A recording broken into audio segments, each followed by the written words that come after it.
sonora. Monarquias absolutistas, Portugal foi o primeiro país a realmente se tornar uma nação. E Nicolau II era até a autoridade.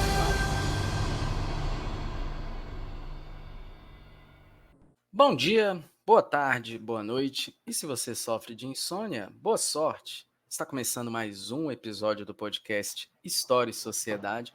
Eu sou o Sérgio Amaral e hoje a gente vai debater um assunto que é um assunto para quem gosta de estudar a história do Brasil ali da Primeira República, história ali da República Oligárquica e também das revoltas sociais que ocorreram durante aquele período. É um tema bastante pertinente e bem interessante que a gente vai falar hoje das reformas que aconteceram ali na cidade do Rio de Janeiro e que depois até culminariam no que viria a ser a revolta da vacina. Quem está aqui para falar com a gente hoje sobre esse assunto é o nosso convidado historiador Paulo Jorge. Eu vou passar a bola para que ele se apresente melhor e para o ouvinte que estiver aqui com a gente. Seja bem-vindo, Paulo. É um prazer estar com você aqui e pode se apresentar, fique à vontade. Boa noite, querido. Boa noite, ouvintes. Meu nome é Paulo, sou historiador formado pela Faculdade Nussuan, aqui em Bom Sucesso, Rio de Janeiro. Faço jornalismo também, mas é online pela Faculdade Unifatesc. Sou pesquisador do subúrbio do Rio. A minha especialidade, minha campo de pesquisa é o subúrbio e o futebol carioca, no seu começo. Eu tenho um livro publicado que é A Joia da Princesinha, 90 anos da Igreja de Santa Cecília, e a história do bairro de Brás de Pina, e participação também no livro da história do Meier, tá? Que é um bairro também aqui do nosso subúrbio carioca. Eu estou aqui hoje para contribuir com vocês um pouquinho dessa história interessante que é a revolta da vacina e contextualizar tudo em volta da revolta. Tá certo, eu agradeço aqui novamente você ter aceitado o convite, você tá participando aqui para contribuir com a gente aqui nessa gravação. E aí, gente, eu, como sempre costumo fazer, né, agora que a gente já botou aqui em panos quentes aqui o assunto, é fazer uma contextualização para a gente não cair de paraquedas, como eu sempre costumo falar nos nossos episódios, né? Porque muitas vezes a pessoa até entende o que é a revolta da vacina, mas a gente tem que entender o contexto por trás daquilo que está acontecendo. Então, antes de mais nada, eu vou estar falando aqui, depois se o Paulo quiser também complementar alguma coisa, fique à vontade. A gente tem que lembrar que é aquela virada de chave de século, né, e de sistema político, né? O Brasil era uma monarquia até 1889, torna-se uma república e que instaurou-se a república. A partir de então, nós tivemos um período de República da Espada. Para quem tiver interesse em saber mais sobre a República da Espada, eu não vou aprofundar aqui, porque a gente já tem um episódio específico sobre esse assunto, da República da Espada, tá, pessoal? Depois eu passo aí para vocês, mas se eu não me engano é o episódio 61. Depois eu confirmo aqui. Mas sai a República da Espada, vem a República Oligárquica, e ali na virada do século XIX para o século XX, nós temos todo esse contexto que vai vir a gerar essa revolta social. Na época ali, 1904, 1905, nós tínhamos o presidente do Brasil, que era o Rodrigues Alves, se eu não me engano. Sim. E o Rodrigues Alves, ele tem a ideia, né, até pela estrutura sanitária do Rio de Janeiro, que era uma cidade que cresceu desordenadamente. Você tinha ali uma cidade que tinha problemas sanitários gravíssimos, né, vamos dizer assim, e ele aproveitou também aquela ideia de buscar uma modernização da cidade, né, aquele centro, deixar aquele centro, acabar com as vielas, os becos, né, aqueles, vamos dizer assim, condomínios que haviam em grande escala e que Os cortiços. Os cortiços. que enfeiavam, dizendo assim, a cidade.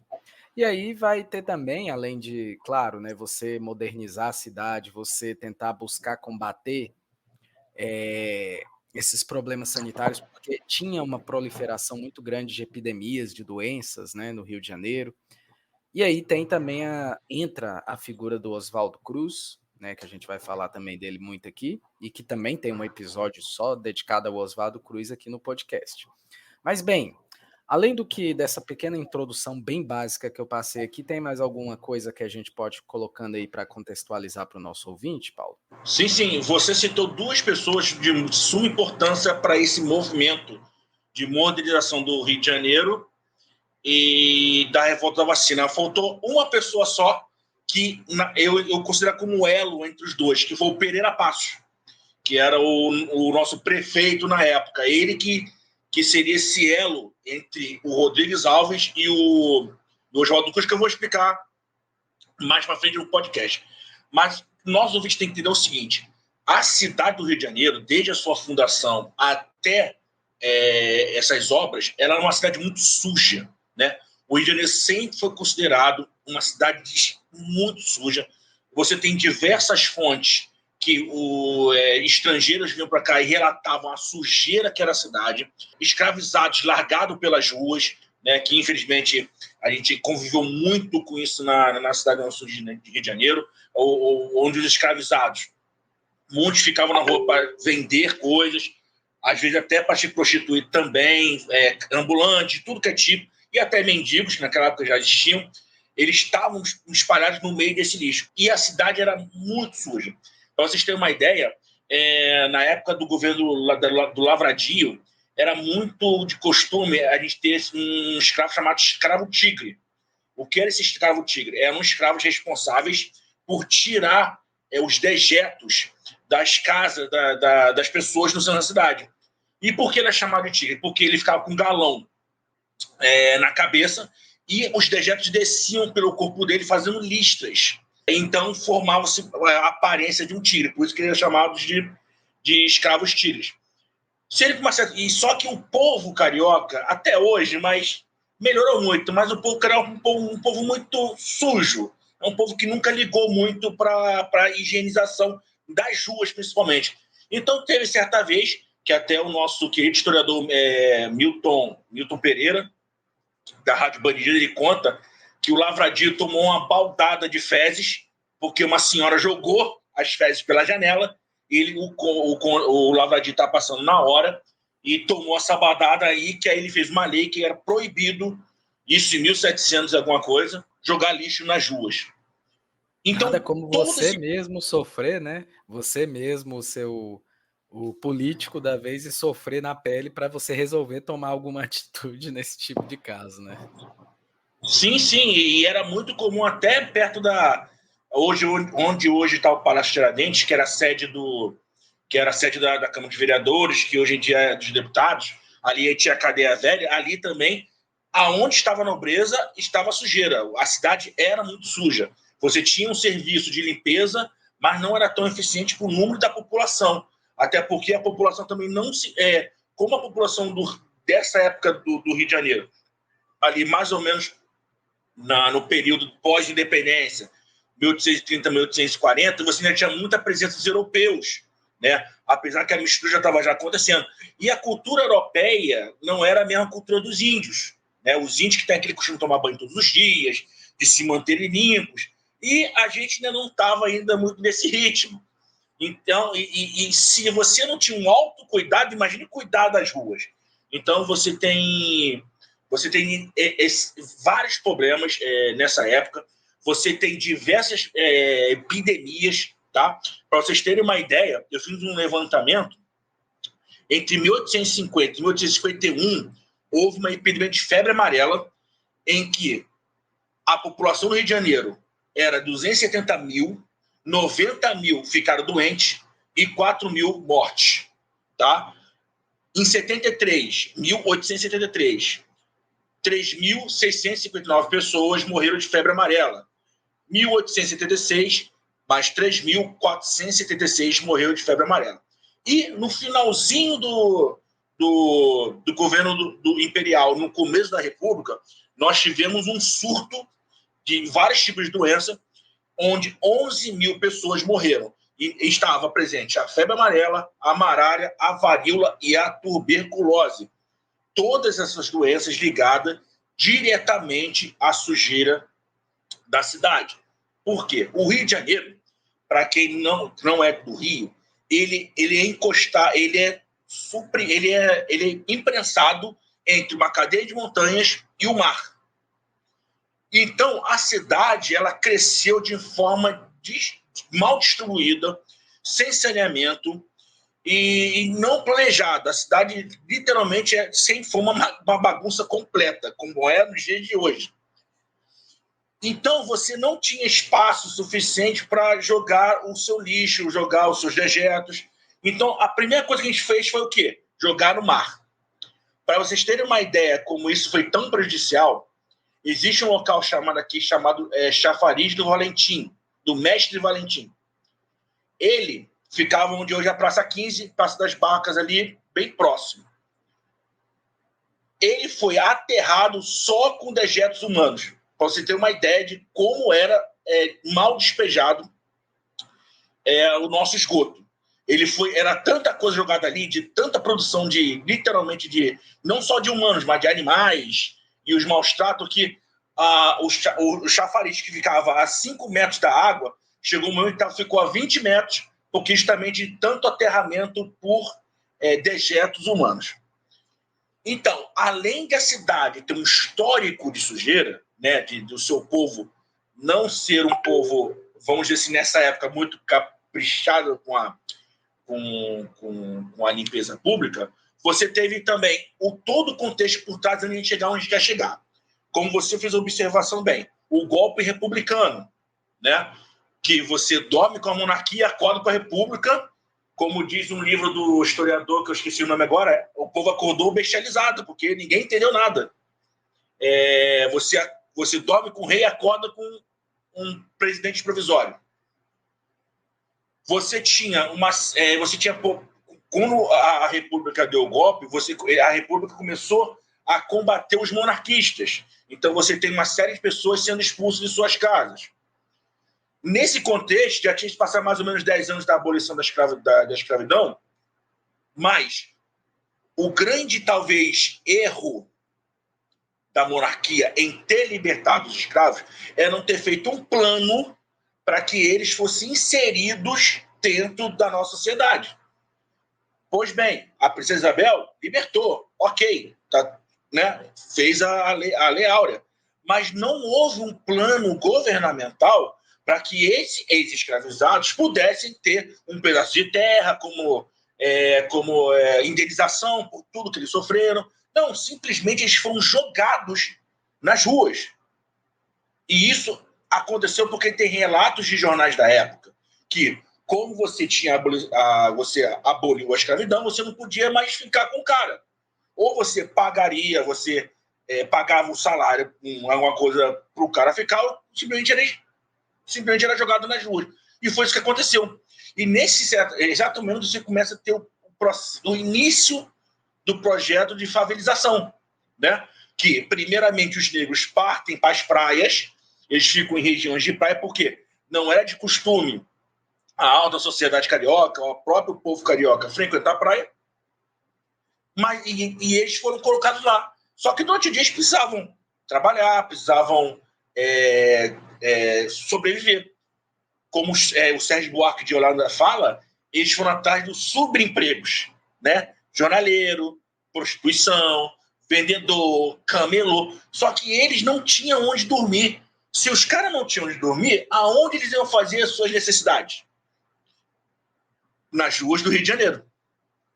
E o Rio de Janeiro, compreenda-se, cidade do Rio é o que hoje é o centro da cidade, chegando mais ou menos onde é o bairro do Estácio, onde tem a prefeitura do Rio, indo até mais ou menos da região ali do bairro da Glória. Existia um morro chamado Morro do Castelo, que foi demolido nos anos 20. Esse morro não existe mais, a única lembrança que tem dele hoje no centro da cidade é a Igreja Nossa Senhora de Bom Sucesso e a única rua que restou dele, né, que é a ladeira que, desculpa, me fugiu o nome agora. E a cidade era toda espremida com casas, com ruas estreitas, com cortiços, principalmente perto ali da região da Estácio e embaixo do Morro da Providência, né, que foi a primeira comunidade que nasceu no Rio de Janeiro, foi o Morro da Providência. Então, você tem esse problema gravíssimo de saúde pública. E ano após ano, essas doenças como febre amarela, malária, varíola e tuberculose eram muito comuns. Por quê? Era muito mosquito, era muito rato, era todos os animais que você possa imaginar existiam no Rio de Janeiro. Menos em uma rua, que era a Rua do Ouvidor, que era a rua onde tinha a moda do Rio de Janeiro, você tinha os principais jornais, você tinha a Socialite, a Carioca estava ali. Então, era uma das poucas ruas que eles conseguiam manter uma certa limpeza. Inclusive, nem se passava carroça na rua, você só podia passar a pé. Inclusive, tem uma história engraçada que um cocheiro, um soldado, uma vez barrou Dom Pedro II, que queria entrar de carroça. Ele falou que não ia entrar, que estava cumprindo ordens, e mesmo Dom Pedro se identificando como imperador do Brasil, o soldado não deixou entrar. Não sei o paradeiro do soldado, mas ele cumpriu bem o seu dever. Ele tá lá para então, isso, né? Ele estava lá para isso e cumpriu. A gente só não sabe qual foi o paradeiro dele, mas cumpriu. Então, o que a gente tem que entender é o seguinte: varíola, febre amarela eram doenças muito presentes no Rio, tá? Era quase que cultural. E você não tinha vacinação para toda a população. O que acontece? Se a gente for resgatar na história, a obrigatoriedade da vacina no Brasil, e vou falar Brasil-Rio como capital federal, foi instaurada em 1837, tá? Através para crianças, e em 1846 para adultos, através do Código de Posturas do município. Então, desde 1846, a vacinação da varíola, uma vacina que foi descoberta e feita em 1796, lá na Inglaterra, ela era obrigada, a população era obrigada a se vacinar. Só que tinha um problema. O governo imperial não comprava vacina. Você não tinha uma produção comercial para vacina. Então, só quem tomava vacina era os ricos e poderosos, monarquistas e condes. A população ficava a ver navios. Tanto é que você tem reportagens dessa época, dos jornais falando que as pessoas não tinham nem onde se cuidar, né? E a Santa Casa de Misericórdia, que era o hospital que existia no centro, que ainda existe até hoje, está lá, ele suportava toda essa população que vivia no centro do Rio de Janeiro. Então, a escala comercial da vacina só foi feita em 1884, tá?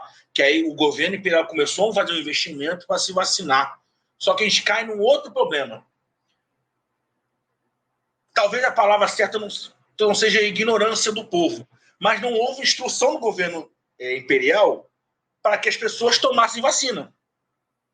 E, nesse momento do surgimento da vacina para toda a população, surgiu duas fake news. Olha aí a fake news repetindo na nossa história. Que isso é normal, toda a pandemia da história do Brasil. Você tem diversas fake news, assim, espalhadas aos montes. E foi se espalhar dois boatos, inclusive um desses boatos defendido mais para frente por Rui Barbosa, né? Que se você tomasse a vacina da varíola, você poderia ficar com cara de boi, né? A pessoa, olha, a questão do jacaré, lembra? Tomar vacina se transformar no jacaré? Na época, Isso vindo do Rui Barbosa, que até pouco tempo atrás, né, era ministro da Economia lá do Deodoro, né? O do encilhamento, é esse que você está se referindo? Exatamente. Ele, um homem muito importante na República, muito importante em todo esse processo. E que depois ainda vai concorrer a vaga para presidente, Isso. ainda vai tentar ser presidente. E considerado um homem muito culto, né? Ele que vai dar início àquelas campanhas populares que não era tão comum no Brasil na época, se eu não me engano. E que, poxa, é uma pessoa que tinha um alcance muito grande, era uma pessoa que já havia estado numa posição muito alta na hierarquia política.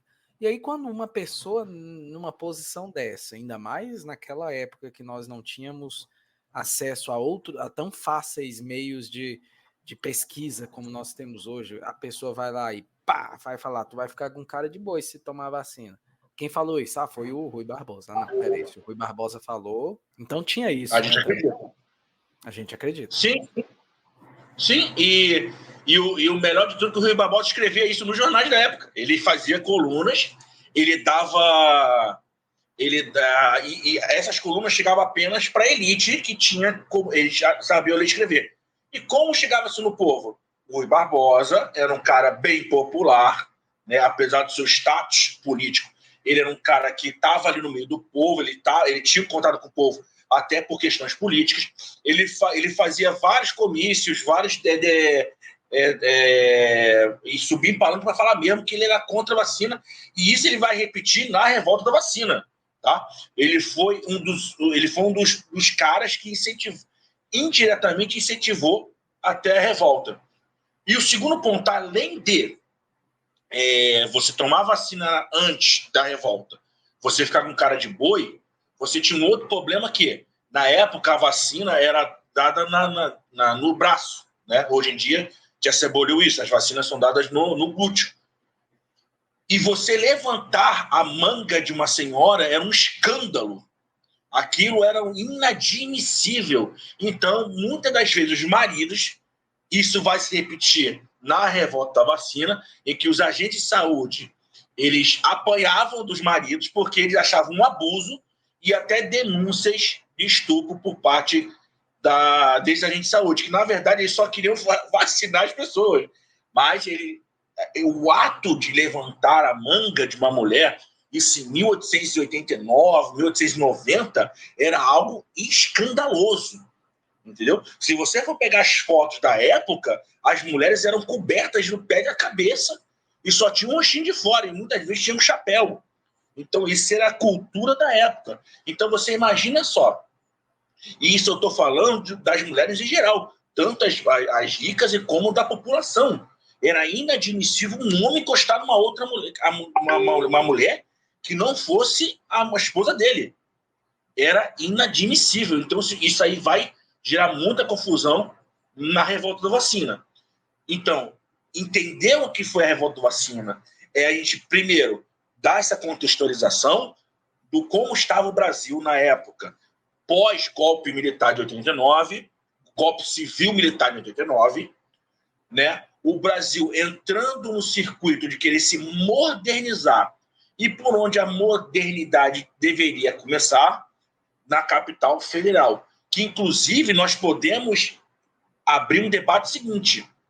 Se tu for pegar toda a cidade da época, o Rio de Janeiro, por acaso, talvez fosse até o mais atrasado.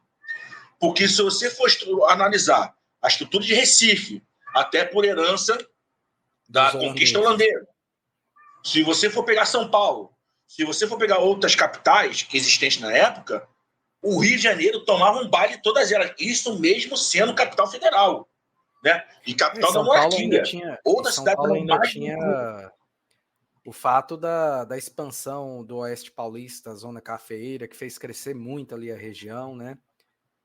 Também isso leva bem em consideração para o desenvolvimento ali da região. A gente vai falar no Nordeste, próprio Salvador também, Recife, já eram cidades mais estruturadas, né? Mas aí você tinha essa questão do Rio de Janeiro, que acho até bom, não sei se você falou isso e eu passei batido aqui, que Rio de Janeiro, gente, na época capital federal, ele era uma cidade que era a porta de entrada do Brasil para muitas pessoas que vinham de fora. Né? Através do porto do Rio de Janeiro, a gente tinha essa ideia, era a vinda de... As pessoas que vinham da Europa, principalmente, elas vinham pelo Rio de Janeiro, a grande maioria. E aí você chegava e aquela primeira imagem que você tinha, aquele primeiro impacto do Rio de Janeiro, não era muito agradável, digamos assim, né? Então isso também pesou, além da parte sanitária, é óbvia, essa imagem de cortiço, imagem de uma zona suburbana em toda a cidade, eu acho, que meio que essa atmosfera suburbana fez com que eles quisessem dar um novo panorama para a cidade do Rio de Janeiro também. Sim, e o que você tem relatos dos estrangeiros chegando, que o Rio de Janeiro, como você chegasse, você tinha um contraste entre a beleza natural da cidade, né? Você dedicar com pão de açúcar, com as belezas naturais, com o contraste do fedor. Era muito comum você ver as pessoas reclamando do mau cheiro que a cidade, literalmente a cidade exalava. Você conseguia sentir, ainda no barco, entrando na Baía de Guanabara, você conseguia sentir o tamanho do cheiro da cidade. E isso aí você tem diversas fontes, diversas pessoas descrevendo essa situação. Então, e você tinha capitais, como você falou, o São Paulo com uma franca expansão, e na época já, quando a Lei Áurea foi assinada, São Paulo já estava no investimento da questão dos colonos, já estavam com as fazendas, já com a colonização, com a vinda dos italianos. Então, a economia paulista estava borbulhando, então a cidade estava crescendo muito. Então, se a gente for comparar realmente as cidades, o Rio de Janeiro era extremamente atrasado em tudo. Você não tinha saneamento básico, você não tinha estradas decentes, eram pouquíssimos lugares que você tinha uma obra. E a cidade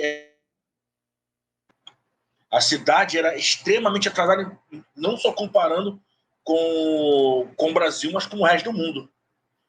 E nessa questão do atraso, tem essas três pessoas que vão mudar o Rio de Janeiro de certa forma, que é o Rodrigues Alves, né? O Pereira Passos e o Oswaldo Cruz. Inclusive, o Pereira Passos, que é o grande responsável pela modernização do Rio de Janeiro, o projeto dele era o seguinte: segundo Maurício de Abreu, o modelo de cidade americana é pobre mais pro centro e a elite mais afastada. Por quê? Você tem que colocar a massa trabalhadora perto do trabalho. O Pereira Passos fez ao contrário. Ele jogou a elite pro centro e afastou as pessoas mais pobres trabalhadores. O que é se afastar? Você começa a criar zonas, você começa a expansão da cidade. O Rio de Janeiro, que era até ali o bairro da Estácio, começou a entrar mais para Tijuca, começou a entrar mais para São Francisco Xavier, Mangueira. Então ele começa a afastar essa população mais pobre, porque ele viu, sendo a cidade, o centro financeiro e econômico de beleza. E é importante ressaltar que muita gente não sabe, o Pereira Passos trabalhou com o Barão de Mauá. O Pereira Passos foi um grande engenheiro que ajudou a abrir muitas ferrovias pelo Brasil, auxiliando o Barão de Mauá. E ele, em 1884, ele tentou um financiamento para abrir uma grande avenida no centro da cidade, para começar a embelezar o centro. Porque ele mesmo falava que o centro era horrível, era mal cheiroso, assim, que não condizia com a capital federal. Mas ele não conseguiu essas verbas. Só que, em 1902, é eleito presidente da República Rodrigues Alves, tá? E ele tem o seu mandato fica de 1902 a 1906, e ele é tão bem avaliado, ele foi, apesar de todos os problemas sociais que houve, não só com a revolta da vacina, mas com a questão do desapropriamento de algumas casas, né, que a gente já vai falar, o governo dele foi avaliado como bom, porque ele conseguiu estabilizar a questão das brigas que existiam nos governos anteriores, os problemas sociais, alguns problemas com outras províncias, e ele conseguiu se reeleger no segundo mandato em 1918. Porém, ele veio a falecer antes, então ele não assume o segundo mandato. Então, o Rodrigues Alves ele vem e ele entendeu que o Rio de Janeiro, como capital federal, ela precisa se apresentar como capital federal. E ele ficou muito impressionado com o movimento que estava acontecendo na França. A França, capital mundial dos perfumes, capital mundial da beleza e da moda, fez uma verdadeira reestruturação em Paris. Que Paris era bem parecido com o Rio de Janeiro em questões sociais. questão da pobreza e questão do lixo. E nesse processo ele falou assim, é interessante, vou fazer aqui no Rio. Mas como eu posso fazer? É aí que entra o nosso prefeito Pereira Passos, que tinha todo o projeto já pronto, já desde 1834, e falava, eu preciso de financiamento. Rodrigues Alves, apesar do Brasil, o Brasil nessa época estava bem mal das pernas, então o Rodrigues Alves precisou de capital estrangeiro, precisou de muito investimento. Por quê? Porque você vai remodelar toda uma cidade. Ele botou abaixo mais de 2.000 casas. Para abrir a Avenida Rio Branco, que hoje ao lado da Presidente Vargas, a principal avenida que o Eduardo Paes há anos cortou, praticamente era pela metade para fazer um bulevar, ela desapropriou diversas casas, diversos moradores foram expulsos dali. Inclusive, quando foi acontecer as obras de VLT, eles acharam muitos produtos arqueológicos, poço artesiano, pedaços de casa. Aquilo ali tudo foi varrido para poder abrir a Avenida Central, que hoje é a Rio Branco. E ele também abriu uma outra avenida muito importante, que serviu para a expansão da cidade de adesão à Zona Sul, que é a Avenida Beira-Mar, que é a avenida que hoje em dia beira o bairro da Glória, que te leva até o bairro do Flamengo. Então, essas duas avenidas como mães principais das obras, e você tinha a pavimentação de outras ruas, você tinha construção de prédios, você tem você tem a Biblioteca Nacional sendo erguida. Então, o plano do Pereira Passos de reformular a cidade não passa apenas por tirar o pobre do centro da cidade, né? Mas também destruir os cortiços. O cortiço mais famoso destruído era o Cabeça de Porco. Para quem não sabe, por que Cabeça de Porco? Nos palácios, na Quinta da Boa Vista e nas casas de rico, inclusive no Palácio da Cidade, que está em Botafogo, é muito comum os ricos botarem 2 leões ou 2 cabeças de leões na entrada, para mostrar que ali mora uma pessoa abastada. E o que os pobres faziam? Botavam 2 cabeças de porco para dizer que ali moravam pessoas do povo. E esse cortiço, todos os cortiços tinham esse apelido de cabeça de porco, mas um principal, que desapareceu com violência, diga-se de passagem, era normal a polícia bater no povo, inclusive para desapropriar de moradias. Esse cortiço cabeça de porco fica onde hoje está o túnel da Providência, que foi o primeiro túnel do Rio de Janeiro, que liga a Central ao bairro da Gamboa. Ali tinha um grande cortiço, onde morava dezenas de pessoas pobres, e para abrir o túnel e embelezar a cidade, Pereira Passos mandou a polícia desapropriar todo o local. Não importa como ia fazer, se ia ser na conversa ou na pancada, e acabou sendo na pancada. E o Pereira Passos ia sair por boa vontade, né? Não, ninguém ia falar, não, pode deixar que eu saia, eu sei que é para um bem maior, que a cidade precisa ser modernizada, eu me viro aqui, eu sou pobre, mas me viro, eu vou sair por livre e espontânea vontade. Vai, espera. E ainda mais porque o Pereira Passos falou assim, você tem que sair da tua casa, tá? Tá, o que eu faço? Não sei, se vira.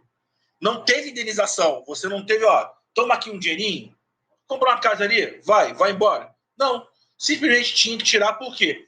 Porque esses locais, o Pereira Passos e o Oswaldo Cruz, consideravam lugares insalubres.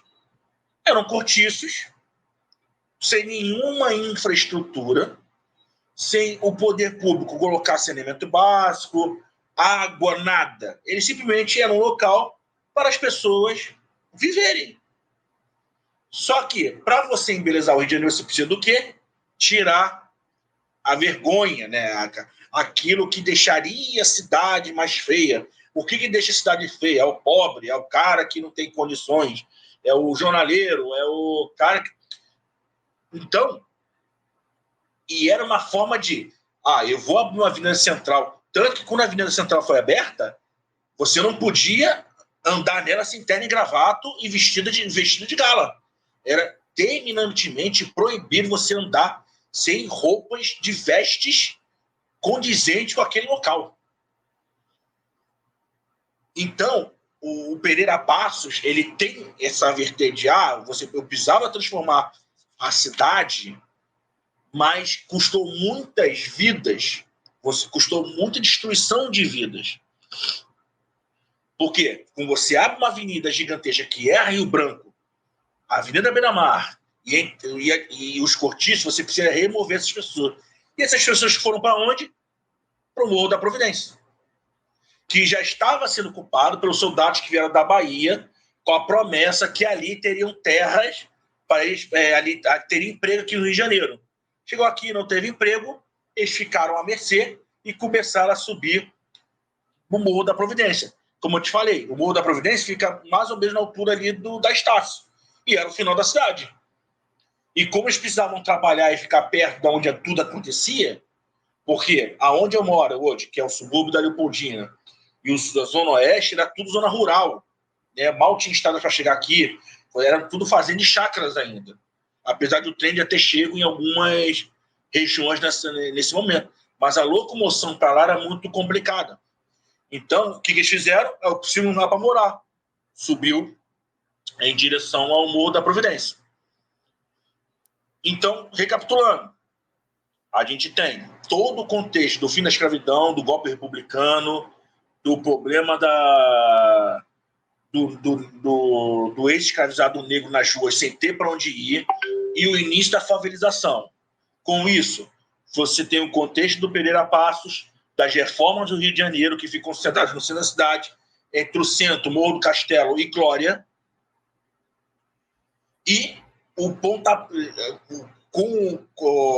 com a Guerra dos Canudos, você teve a iniciação dos soldados que vieram para cá e não tinham que trabalhar, subiram para a Providência. Depois você tem a libertação dos escravos, dos escravizados. Eles também subiram para a Providência. E agora você tem os pobres que não tinham de morar, que também subiram para a Providência. E dali eles desciam só para medidas regionais. E o Pereira Passos, nesses 4 anos, ele reforma toda aquele cena na cidade, faltando apenas um lugar, porque não consigo verbas para já desmontar o Morro do Castelo. Então, o Morro do Castelo ele considerava que era uma, entre aspas, favela no meio do centro novo, né? Que o Morro do Castelo ficava do lado esquerdo, de onde é Rio Branco. Só que na época ele contou resistência porque a cidade do Rio de Janeiro praticamente nasceu no Morro do Castelo. Você tinha igreja ali, você tinha escolas, você tinha tudo ali da época ainda da colônia. Então, na época, ele encontrou uma certa resistência para poder derrubar o Morro do Castelo, uma coisa que só vai acontecer só nos anos 20. E nesse contexto todo, né, as doenças continuavam. Por quê? Porque por mais que você conseguisse remodelar a cidade ainda convivia com alto índice de doenças. Então, você nessa época, você teve uma outra grande pandemia, né? Que a varíola volta com força nessa época. Mas você continuava tendo a febre amarela, as duas estavam lá. Elas continuavam do mesmo jeito. E às vezes era mais de uma de uma vez só, né? Às vezes não é esporádico uma. Às vezes você tinha 2, 3, né? Sim. Vírus ali se espalhando por conta da falta de saneamento e da higienização do lugar, né? Exatamente. Todas essas doenças já eram comuns no Rio de Janeiro. Aí você tem picos. Por exemplo, em 17 você tem um pico da febre amarela, que você tem uma epidemia de febre amarela. Em 1917, 1918. Nessa época, a varíola estava muito forte. Não só no Brasil. Existia uma pandemia a nível mundial, mas aqui no Rio, de varíola. Né? Porque a vacina ainda não era acessível. Aí que entra um personagem chamado Oswaldo Cruz. O Oswaldo Cruz é um cientista, já na época dele muito renomado. Ele conseguiu as terras onde hoje está o castelinho do Oswaldo Cruz, onde hoje é a Fiocruz, né, nosso grande centro de vacinação, é um local de muita importância, fica num bairro aqui do subúrbio carioca, em Manguinhos. Ele, junto com o Pereira Passa, ele conversa com o Pereira Passa e fala: ó, Pereira, é legal você mudar a cidade, mas a gente precisa acabar com o problema da doença. Que não adianta você ter uma cidade bonita, querer atrair turista e o cara sai daqui com cheio de problema. Tem que então se começou fazer tudo de uma vez só, né? Já que você está fazendo o estrago, eu vou fazer o meu estrago também. Vamos aproveitar isso aí, porque a gente precisa livrar a cidade dessas doenças. A gente precisa dar um jeito, porque a varíola está matando muita gente, a febre amarela. Então a gente precisa cuidar desse povo. Lembrando que nessa época você tinha um hospital, que era Santa Casa de Misericórdia, no centro ali, na frente do Morro do Castelo. E postos de saúde tinham muito poucos, praticamente quase nenhum. Tinha um no Meier, que vai se renovar um pouco mais para frente, só. E era ali. Então a pessoa passou mal, tinha que ir para lá. Então Oswaldo Cruz começa o movimento, né, consegue financiamento para poder conseguir vacinar a população. Sendo que a população, lembrando daquele movimento lá de trás, que o governo imperial tentou vacinar a galera e a galera não quis, o Pereira Passa entendeu o seguinte, o Oswaldo Cruz entendeu o seguinte, se não vai por bem, tem que ir por mal. A gente tem que vacinar essa galera. O que a gente pode fazer? Então, antes da obrigatoriedade, aconteceu uma história muito interessante, que aí você vê a malandragem do carioca. O Oswaldo Cruz, a cidade era infestada de ratos. Infestada de ratos. O Oswaldo chegou e botou o seguinte, para cada rato que a população, que alguém capturar, eu vou dar, vamos supor, R$1. Então, cada rato que você chegar lá preso, o Oswaldo Cruz daria R$1. Foi um tremendo sucesso. Toda a população se enganjou. Só que o Oswaldo Cruz começou a estranhar que tinha pessoas que chegavam com 30, 40 ratos. Houve uma investigação, aí descobriu que tinha certas pessoas que criavam ratos. Ou seja, eles não tiravam os ratos das ruas, eles criavam ratos para poder ganhar o dinheiro. É aquele velho problema social. Se eu não consigo uma renda honesta, eu vou apelar para o desonesto. Ou a gente pode chegar ao seguinte: eu preciso sobreviver. Eu não tenho como viver do jeito que eu estou vivendo. Então, se o governo está me dando R$1 para mim por um rato, então eu vou dar um jeito aqui, vou criar um rato e vou dar para ele. Tanto que esses ratos que eles pesquisavam, que eles pegavam, eles descobriram porque eles viram que o rato não tinha doença. Era falar, pô, esse rato não tem doença. Esse rato tá então, bem, aí saudável, parecendo um ratinho gordinho, né? Exato.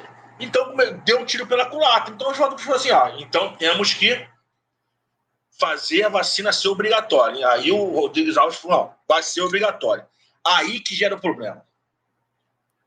Um dos homens mais atuantes, voltando a ele, Rui Barbosa, homem veementemente contra a vacina obrigatória. Olha aí. Olha o looping temporal que a nossa história do Brasil dá. A história do Brasil se repete. Você teve golpes no Brasil. A história se repete. É a mesma coisa. O Rui Barbosa chegou e inflamou a população. Tá errado. Você não pode ser obrigado a se vacinar. Só se vacina quem quiser. Isso tem discursos dele. Começou as fake news. Aí volta a questão de você tomar vacina, você morre. Você tomar vacina, você fica cara de boi. Que se você tomar vacina, o cara vai estuprar sua mulher. Sendo que existe um ponto errado. Exatamente. Oi, eu vou chegar lá. Isso? Existe isso. Por quê? O que acontece? Aí que eu vou chegar no ponto errado. Quando o Rodrigues Alves e o Pereira Passos autoriza a obrigatoriedade da vacina, não é que o cara vá lá no posto de vacinação. O cara da vacinação invadia a casa do cara. Ele literalmente invadia. Ele quebrava a porta e falava, você vai tomar vacina. E isso junto com a força policial. Então era uma coisa truculenta. Nesse movimento truculento de vacinação obrigatória, Você tem a questão de o cara ter que levantar a camisa das mulheres e os maridos ficarem extremamente revoltados. Não é possível que vocês querem levantar a camisa da minha esposa. E nisso começou a gerar um grande problema. Por quê? A obrigatoriedade da vacina não é a pessoa ir até o posto, é o posto ir até você. Só que quando o cara batia na porta lá, eu vou te vacinar, não vai, os caras entravam, porque eles ganharam força de polícia. E muitas vezes estavam com a polícia junto. Então você tem registro realmente de pancadaria, de pessoas que fazendo resistência à vacina. Aí você imagina esse ambiente. O cara invadindo a sua casa para te vacinar, levantando a manga da sua esposa, o que era considerado um traje, era uma coisa absurda. Você tinha a questão da mágoa, posso falar até em mágoa, do povo que foi retirado de suas casas, né? Então eles não viam o Pereira Passos como o melhor amigo do mundo. E ainda você era obrigado a tomar uma vacina. Nesse contexto, né, em novembro de 1904, a população, e eu falo a população, que foi um dos poucos movimentos no Brasil que teve a presença maciça da população. O que acontece é o seguinte, se a gente for analisar bem a história do Brasil, quando você tem movimento A ou B, geralmente você atrai aquela pessoa daquele movimento A ou B. Dificilmente alguma pessoa que pensa diferente vai estar ali, né? Questão de política, questão de pensamento. Então você sempre tem o Rio de Janeiro tem 6 milhões, já botou 500 mil ou 1 milhão na Avenida Rio Branco no protesto. Não é uma pequena parcela da população. Pequena no sentido assim, de 6 milhões, 1 milhão dá um sexto. Só que a revolta da vacina foi tão marcante por todo o contexto dessa época que alguns historiadores trabalham com mais de 90% da população nas ruas, literalmente quebrando e botando fogo em tudo. Porque eles achavam que não deveria ser obrigado, não deveria ser eu tenho que vacinar porque eu quero, mas até poderia ser obrigado, mas que eu fosse até o local, o vacinador não teria o direito de entrar na minha casa. Ainda mais usando a truculência policial. A polícia ela foi usada nesse momento como instrumento truculento. Ou você vacina ou tu vai ser preso, tu vai apanhar. Isso aí é real. Para quem quiser ler essa lei, é só procurar. Aprovada a lei número 1261, de 31 de outubro de 1904. Lê a lei. Você vai ficar assustado do tamanho da questão E detalhe, se você não tivesse a cartinha lá, o cartãozinho que você se vacinou, você não poderia matricular teu filho em colégio nenhum, você não poderia conseguir emprego, você tinha a vida toda prejudicada. O que hoje um desertor faz, o que hoje acontece com o desertor do exército, você vai lá, não se apresenta, os caras cancelam teu documento todo, era exatamente o que eles faziam. Você não quer se vacinar não, querido? Beleza, não conseguiu? Cancela documento, não consegue emprego em lugar nenhum e você não pode matricular teu filho em escola. E aí? Isso, claro, escolas, na época, a maioria quem estudava era a elite. Então a elite, para evitar certos problemas, fazia. A classe média, uma certa resistência, também fazia. Mas o problema todo foi com a massa populacional mais pobre. Inclusive, existem relatos que eles excluíam negros, né? Ou eles deixavam negros para o último. Se sobrar vacina, a gente te dá. Então, todo esse contexto de problema social, político, até porque o Brasil também vive um problema político conturbado, né? Você tem as oligarquias se formando, mas já começa o movimento da política café com leite, né? Como você bem falou, São Paulo ascendendo com a produção cafeeira, Minas vai começar a aparecer com a produção de leite, o Rio de Janeiro começa a perder o protagonismo, mesmo sendo capital federal. Então isso vai criando um problema social, porque o Rio de Janeiro começa a receber menos investimentos, apesar de ser capital federal. Então todo esse problema, em 1904, estoura a revolta da vacina. Tem diversas fotos aí na internet de bondes virados, carroça pegando fogo. E literalmente é um encontro entre o povo e a polícia. E porque o governo tem que responder de alguma forma. E qual a melhor forma de bater no povo? Usando a força policial, né? Que infelizmente é algo muito presente até hoje em dia no Rio, né? Você bate depois, infelizmente aqui no Rio você bate e depois pergunta quem é. Quem é do Rio, infelizmente, sabe que é assim. E nesses 4 dias de confusão intensa, que acabou que você conseguiu controlar a situação de forma policial, você tem 945 prisões, 110 feridos e 30 mortos.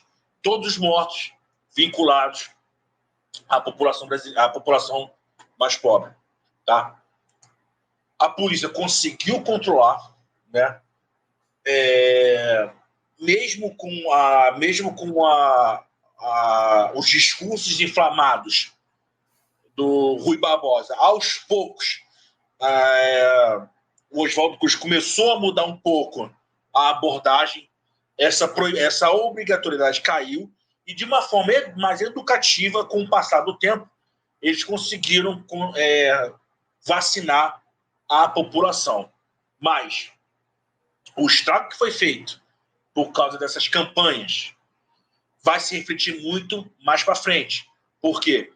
Mesmo que foi considerado um sucesso mais para frente, essa primeira campanha, a gente vai perceber que, como a gente já abordou, doenças como febre amarela, tuberculose, peste bubônica, vai voltar e vai voltar mais forte. Por quê? A população não era vacinada de forma correta, até porque você tem ainda, mesmo que a gente tenha uma pandemia em 1917, em 1918, essa memória da revolta da vacina ainda estava muito presente. E você tinha um problema de acessibilidade de saúde, né? Até 1917, mesmo com o subúrbio do Rio se expandindo, você não tinha posto de saúde o suficiente para cuidar da população. Por exemplo, onde eu moro aqui é um bairro chamado Brás de Pina. O posto de saúde mais perto daqui era no Meia. O Meia daqui fica mais ou menos, vou botar uns 20, talvez exagerando um pouco, 15 a 20 quilômetros. Hoje tem ônibus, eu tenho trem, mas em 1917, que você às vezes não tinha estrada ligando um bairro ao outro. Você imagina uma pessoa que morava no subúrbio do Rio, aqui no Brás Pina, Cordovil, Penha. Você às vezes não tinha estrada para chegar no outro bairro, imagina chegar no bairro que está a 20 quilômetros. Então foi uma pandemia terrível, com reflexo diretamente da revolta da vacina, que inclusive também, nessa segunda revolta, nessa segunda pandemia, também teve os mesmos problemas de fake news e políticos subindo em palanques falando que não deveria se vacinar porque você podia virar um animal, você podia morrer, pode ter problema cardíaco, entre outros. É que a gente falou, é o famoso loop da história do Brasil. A história do Brasil sempre se repete.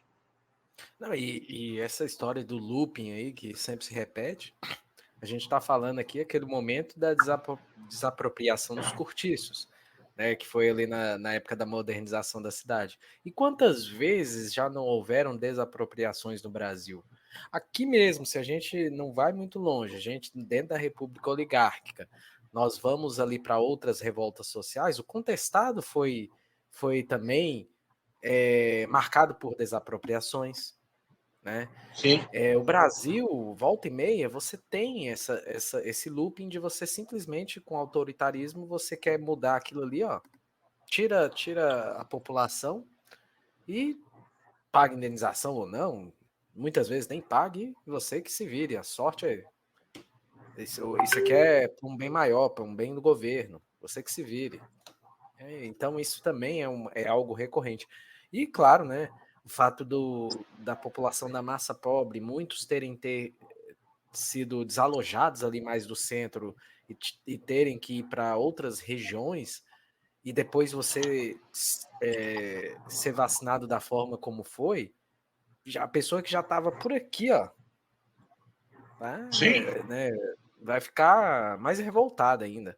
Pô, já não basta tu me chutar da onde eu morava, me jogar ao relento.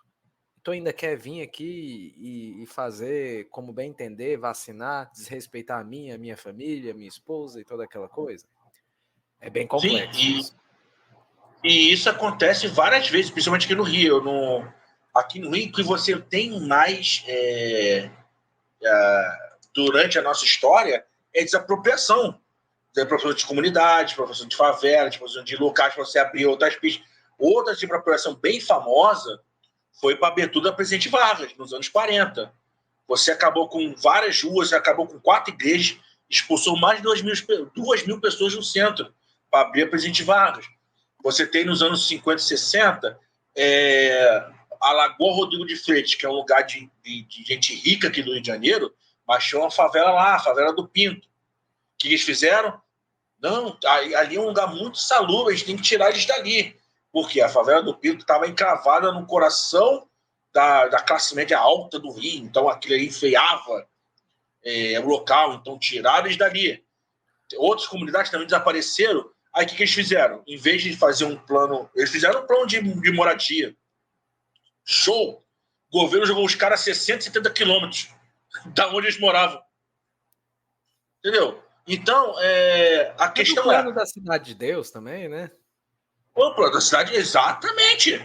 Se você pegar a Cidade de Deus, a distância por centro do Rio, cara, é longe. Aqui, o maior bairro do Brasil chama Campo Grande, está aqui, é aqui no Rio. De Campo Grande para o centro do Rio são 40 quilômetros. Você imagina um cara que morava no centro do Rio ter sua vida transformada e ser jogado para um lugar a 40 quilômetros da casa dele. Mas o governo me deu um apartamento, me deu uma casa, mas, a 40 quilômetros da onde eu morava, sem transporte direito, e quando tinha transporte, era transporte, tipo assim, era um ônibus a cada meia hora, os ônibus lotados, entendeu? Então, isso é um projeto do governo brasileiro. E, infelizmente, isso foi muito usado no Rio de Janeiro. O Rio de Janeiro, ele é muito característico disso, e é uma cidade totalmente mal planejada. O que Belo Horizonte, a diferença do Rio de Janeiro, por que eu gosto muito de Belo Horizonte? Porque Belo Horizonte é uma cidade projetada. Você entra numa rua, você sabe onde você está indo. É uma cidade totalmente projetada. O Rio de Janeiro é uma completa bagunça. Você entra num lugar, você não sabe onde você entra, aí no GPS dá uma rua que está numa escada, aí uma rua não era mais rua. Cara, aqui é uma completa zorra. E isso se estende ano após ano, governo após governo, desapropriação, e existe desapropriação até hoje. E isso é um reflexo direto da história, da nossa história, da história do Rio de Janeiro, de épocas coloniais. Eu costumo falar, isso eu aprendi com um professor meu, que a história não estuda o passado, a história estuda o presente. A gente estuda as consequências do passado no presente. Então, tudo que a cidade do Rio de Janeiro viveu e viverá, a gente encontra explicações no passado. Como se a gente for olhar para Recife. Por que Recife está assim hoje? Você olha para o passado.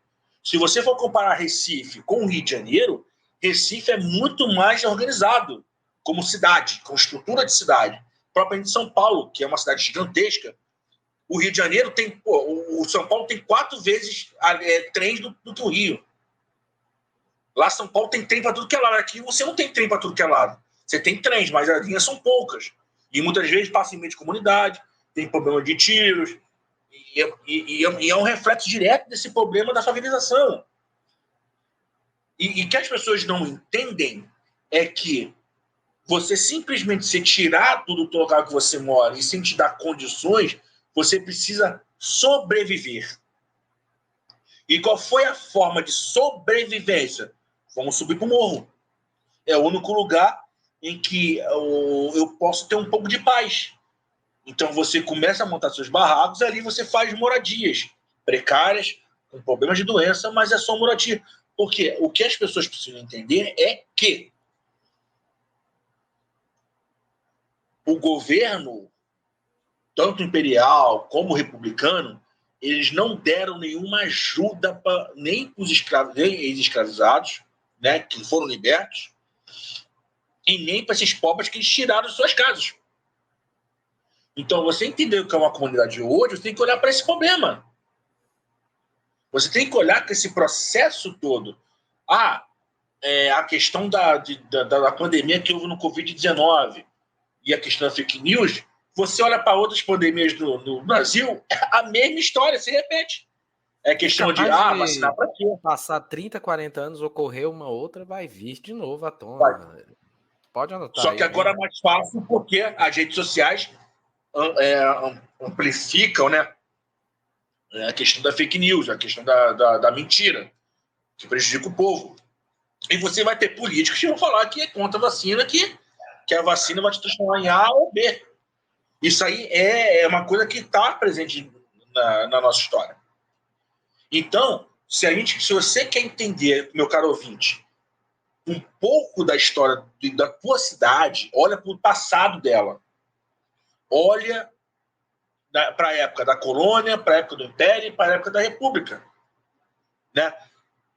E uma observação muito interessante que eu acabei esquecendo de falar, que na revolta da vacina você tinha um início de um processo do governo brasileiro que não deu certo, que era o embranquiçamento da população. Muitas pessoas não sabem, mas o governo brasileiro tentou embranquecer a nossa população. O que eu quero dizer com isso? Você tenta frear a produção de filhos da pessoa de cor, a pessoa negra, e você estimula a população branca, a de classe média, a ter filhos. Então, a médio e longo prazo, a população negra vai decaindo e a população branca vai aumentando. Mais ou menos, grossamente falando, o que aconteceu na Argentina. Só que a Argentina tem outros atenuantes. Mas lá é um projeto que deu certo. Você quase não tem negro na Argentina. É raríssimo tu ver. Aqui no Rio de Janeiro não deu certo. Mas nessa época existia muito problemas raciais no Brasil. Por quê? Além de você ter o início da favelização, o negro ele era condenado, como eu falei, a subempregos, ele não podia frequentar todos os lugares, ele não podia dançar suas músicas, ele não podia praticar sua capoeira, ele não podia cultuar sua religião, porque era combatido pela polícia. A polícia, se visse um grupo de negros fazendo o que viria a ser o samba, que é o jongo, o antigo jongo, se visse capoeirista, ou simplesmente roda, os caras conversando, eles eram combatidos e presos. Isso é uma realidade. Que aí entra no contexto que a gente está falando. Você imagina a cabeça do cara de ter que ser obrigado a tomar vacina, tua casa ser invadida e você não ser tratado como alguém da população. Uma revolta estourou com vontade, e essa revolta ela teve reflexo até hoje, né? A questão hoje você tem campanhas de vacinação, o Zé Gotinha, que você precisa vacinar. Você vê que o discurso do modus operandi mudou, de obrigatoriedade à força, a obrigatoriedade, mas te educando para você ir tomar vacina. Mas, como você falou, se daqui a 40 anos tiver outra modalidade, vai se repetir as mesmas coisas. Só para pontuar aí, sobre essa história do embranquecimento, isso é uma realidade, isso é comum mesmo, não só no Rio de Janeiro, mas no Brasil todo. O próprio governo imperial incentivou muito isso, até com a política de imigração, vamos assim dizer. Nós tivemos aquela onda do darwinismo social também implantada por aqui. E, pessoal, para quem quiser depois pesquisar mais, para entender melhor, é importante a gente até pesquisar sobre eugenia também, que é bem interessante sobre esse assunto. E também, quem fala muito bem sobre isso, né, eu sempre recomendo, é a historiadora e antropóloga Lilia Schwartz, que ela fala muito sobre essa ideia do darwinismo e da eugenia, que era muito propagada. Inclusive, havia uma teoria de que os negros e mestiços eram mais propensos a serem bandidos e criminosos, né? Para você ver a loucura que chegava ao ponto para justificar o embranquecimento da população. Sim, sim. Mas, Paulo, esquecemos alguma coisa? Temos mais alguma coisa aí para falar? Você tem mais aí alguns itens aí para colocar no nosso episódio aí? Só para nossos ouvintes, é que é muito importante que vocês façam pesquisas que vocês quiserem aprender. A revolta vacina é um assunto muito vasto, é um assunto que é muito interessante. Vocês têm diversas fotos na internet mostrando caricaturas, fotos de você ver ônibus no chão, bondes no chão, filas de presos dessa revolta vacina. É muito importante que vocês tentem entender que o nosso presente é um reflexo diretamente do passado. Quem puder adquirir um livro da Lilian Watts é maravilhoso, porque ela estuda a pessoa, ela estuda o social. A leitura é tão maravilhosa, porque a gente, historiador, a gente estuda no geral, né? A gente fala da revolta e tal. Ela conversa com a pessoa, ela dá características do povo, as vestimentas, como se vestiam, como se comportavam. Então, a leitura dela é simplesmente sensacional, porque é uma coisa praticamente quase que única. Porque quando a gente fala de qualquer outro episódio da história, a gente fala tudo no contexto, tudo, né, no geral, mas poucas pessoas trabalham como ela trabalha na questão do darwinismo, da questão da criação das raças, que estava em ebulição, a questão da diferenciação da raça, a raça branca, da raça negra. E ela trabalha muito bem isso, mostrando qual é o tipo de vestimenta de cada parte da população, como se vestiam, como era o modo de agir. Outra indicação também, para quem quiser entender como é que era o Rio de Janeiro antigo, eu recomendo duas pessoas. Uma, as leituras do João do Rio. Quem puder entrar na internet, procura João do Rio.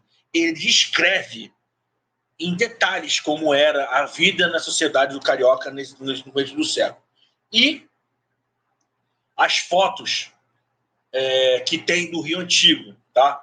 Eu tenho várias páginas aqui, ó, Memória do Subúrbio Carioca, que é de um amigo meu, tem diversas fotos do Rio Antigo. A minha página pessoal, que é Conhecendo a História e a Memória do Rio de Janeiro, que eu também boto diversas fotos e reportagens, para você entender como é que era a cidade antigamente. Porque a gente falando, talvez é de difícil compreensão, mas quando você olha a foto de um cortiço, quando você olha o Morro do Castelo, que era o que não é mais, e quando você associa essas leituras, você começa a entender o quanto a cidade mudou, o quanto a cidade se desenvolveu e não se desenvolveu. Porque muitos consideram que a reforma Pereira Passos foi um importante avanço na infraestrutura carioca. Ok, mas isso custou o quê? É essa pergunta que a gente tem que se fazer. Toda obra tem um custo, mas não é só custo financeiro, é o impacto na vida das pessoas. E toda obra deveria ser um impacto bom. Só que boa parte das obras públicas tem um impacto negativo na questão de... Hoje em dia, você tem indenizações. Se a prefeitura ou o governo do estado precisa de passar com uma estrada por cima da tua casa, ela vai te dar indenização. Essa indenização é justa? Ela vale a tua casa? A gente tem diversos exemplos de que não. Uma casa que vale 90 mil, a pessoa te dá 20 e você que se vire. Só que hoje é assim. Imagine isso no século passado, nos anos 10 e anos 20. Então, procure, estude, tenta entender o porquê que a tua cidade está assim, o porquê que existe uma comunidade, o porquê que existe um governo tal. Procura entender isso. E isso aí você só vai achar onde? Com leituras, com estudos, com pessoas sérias que estudam seriamente a história do Brasil. Existem muitas pessoas que não estudam a história do Brasil. Falam por falar. Né? E, infelizmente, a rede social deu voz. É uma coisa democrática, é do jogo, mas sabe que uma coisa lançada para a gente poder desfazer, você poder desconstruir uma fake news ou uma informação errada, é muito difícil. E quando a gente vai ver, já tá a história já está feita de forma errada. Exatamente. Então, caros ouvintes, eu recomendo. João do Rio, procura na internet. As crônicas dele são maravilhosas. Ele descreve exatamente como era o Rio de Janeiro no começo do século passado. Então tá certo aí, ó. Recomendação aí do historiador. E sempre muito bom para a gente estar permeando e conhecendo mais sobre a história aí, não só aqui no caso do Rio de Janeiro, né, as recomendações, mas você aí da sua cidade pode procurar também conhecer melhor a história da sua cidade. Você quer dar mais alguma dica aí ou quer divulgar algum projeto, Paulo? Para quem está ouvindo aí, eu tenho uma página no Facebook chamada Conhecendo a História e a Memória do Rio de Janeiro. Né, uma página que é da minha autoria, onde eu boto sempre reportagens, fotos do Rio Antigo, tudo sobre o Rio Antigo. A minha página, eu tenho no Facebook também, que eu também boto diversas reportagens, histórias, que é Paulo Jorge. Tá? Pode procurar ou historiador Paulo ou Paulo Jorge. E queria recomendar uma página de um grande amigo meu, que é uma das páginas mais famosas aqui do Rio de Janeiro, que é Memória do Subúrbio Carioca. Tá? É o meu amigo Thiago Bandeira, ele é jornalista, também grande especialista em história do Rio de Janeiro, que ele também resgata a história do Rio Antigo. Eu também faço parte de um grupo chamado Extintos Futebol Clube, que a gente pesquisa sobre futebol antigo, tá? Clubes que não existem mais, a história do começo do futebol carioca, que está entrelaçado diretamente na sociedade, e eu faço parte de uma rádio web chamada Gama Esportiva. Então, quem quiser me acompanhar, é só acessar uma dessas redes, que eu sempre estou botando história, estou botando reportagem, tudo relacionado à história do Brasil, história do Rio de Janeiro e também a história do futebol. Tá certo, olha, tanta de coisa aí, né, pra gente estar falando. Depois, Paulo, caso você queira me mandar os links, eu posso incluir também na descrição do episódio e do YouTube para as pessoas que já forem assistindo, tá lá na descrição, elas já podem acessar direto pelo link que já manda para as páginas, seja no Facebook ou outros sites, né? Bem, pessoal, então, antes de mais nada, em nome do meu e do podcast, eu já estou agradecendo aqui a grande participação do Paulo, que contribuiu bastante aí, enriqueceu bastante o conteúdo, que era a modernização da cidade do Rio de Janeiro e também a revolta da vacina, toda aquela contextualização, ficou muito bom o episódio, viu? Eu gostei muito da explanação e eu tenho certeza que vai ser de muita utilidade aí para o pessoal que curte história do Brasil de uma forma geral. Bem, pessoal, antes de fechar, eu quero só deixar aqui as redes sociais do podcast, né? Nós temos o Instagram e Threads, né? Que é @História e Sociedade. Nós temos também o Blue Sky, né? Porque agora estamos sem Twitter, vamos de Blue Sky, né? @historiesociedade.com.br. Tem o próprio site do podcast, que é www.historiesociedade.com.br. Nós temos nosso financiamento coletivo, apoia.se, que entrando na página do apoia.se, busca História Sociedade, sem o E, e você vai poder contribuir. Caso você queira fazer uma contribuição independente, sem participar desses projetos de crowdfunding, né, como eles chamam, nós temos também o Pix, que é o podcast historiesociedade@gmail.com. E tem o Facebook também, tem. A página do Facebook é Podcast História e Sociedade. Bem, pessoal, nos sigam, curtam, compartilhem, né? Independente de qual plataforma de áudio você escuta a gente, seja do Spotify, seja do Deezer, da Apple Podcast, seja lá do Amazon Music, seja aí no YouTube, compartilhe, curta, siga, né, pessoal? Avalie, né? Tem como avaliar aí, dando uma avaliação positiva para fazer o engajamento da nossa página e fazer com que ela chegue a outras pessoas que gostem de história. A gente está tentando aqui fazer um projeto já há alguns anos para democratizar a história pública, para que as pessoas tenham acesso aí de uma forma mais democrática, dando voz aí a várias pessoas da área aí, de todas as regiões do Brasil e até de fora, quem sabe, né? Já consegui alguns convidados de fora também, para estar trazendo aí um pouco da história geral e do Brasil. Eu agradeço em nome do podcast novamente, Paulo. Fica na paz. Muito obrigado por ter contribuído hoje, tá, pessoal? E é isso. Muito obrigado a todos que ficaram até aqui. Então, o meu grande abraço na alma, um grande beijo no coração de todos vocês e até mais, pessoal. Tchau, tchau. Tchau, tchau, até mais.